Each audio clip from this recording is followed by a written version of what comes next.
नमस्कार, आप देख रहे हैं PBT express news live channel और मैं हूं आपके साथ सपना। चलिए रुक कर लेते हैं आज की बड़ी खबरों की ओर। सरकार इस बजट को जन कल्याणकारी बता रही है, लेकिन क्या ये वास्तव में गरीबों, किसानों, श्रमिकों और मध्यम वर्ग के हितों की रक्षा करता है? क्या ये युवाओं को रोजगार देगा? जब हम प्रति व्यक्ति जीडीपी के आंकड़ों को देखते हैं, जिसमें भारत विश्व स्तर पर 100 से अधिक देशों से पीछे है।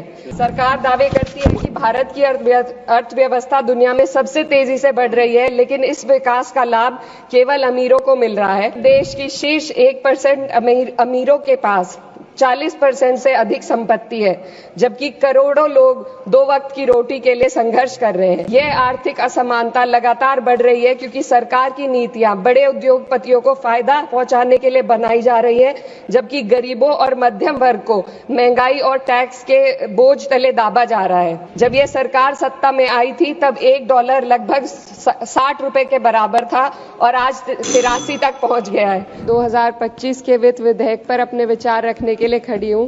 सरकार इस बजट को जन कल्याणकारी बता रही है, लेकिन क्या ये वास्तव में गरीबों, किसानों, श्रमिकों और मध्यम वर्ग के हितों की रक्षा करता है? क्या ये युवाओं को रोजगार देगा? क्या महंगाई में राहत देगा?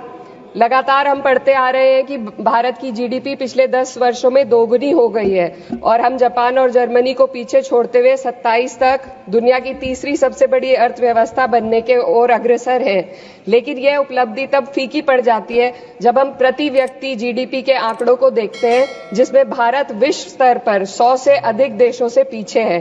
23-24 के लिए स्थिर कीमतों पर प्रति व्यक्ति जीडीपी केवल 1,24,600 रुपए है। ये कोई आश्चर्य की बात नहीं कि सरकार इस डेटा पर बात करने से बचती है, क्योंकि वे ये नहीं समझा सकते कि पूरे देश की जीवन स्तर में वृद्धि क्यों नहीं हो रही।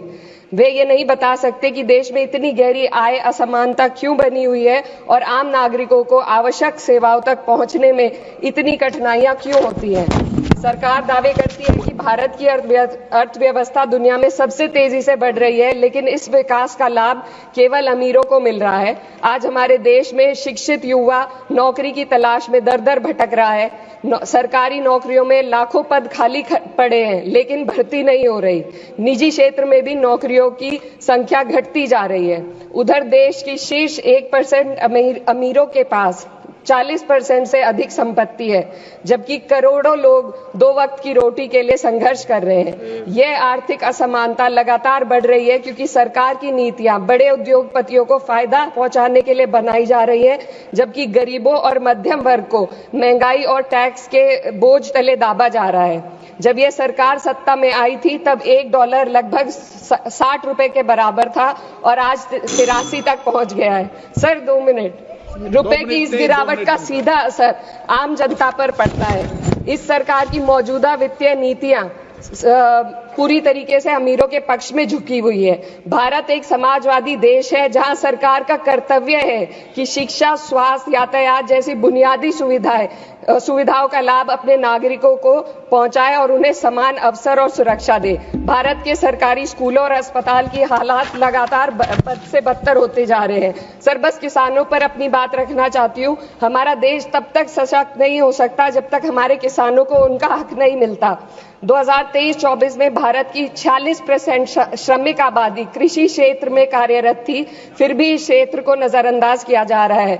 सरकार किसानों की आय दुगनी करने का वादा करती है, लेकिन असलियत यह है कि खेती की लागत बढ़ रही है, जबकि किसानों की आमदनी स्थिर बनी हुई है। ट्रैक्टर और हार्वेस्टिंग मशीनों पर 12% जीएसटी में सर 1 मिनट सर, किसानों का मुद्दा है, बस 1 मिनट सर, खत्म कर लें। हार्वेस्टिंग मशीनों पर 12% जीएसटी से किसानों को परेशानी और बढ़ रही है।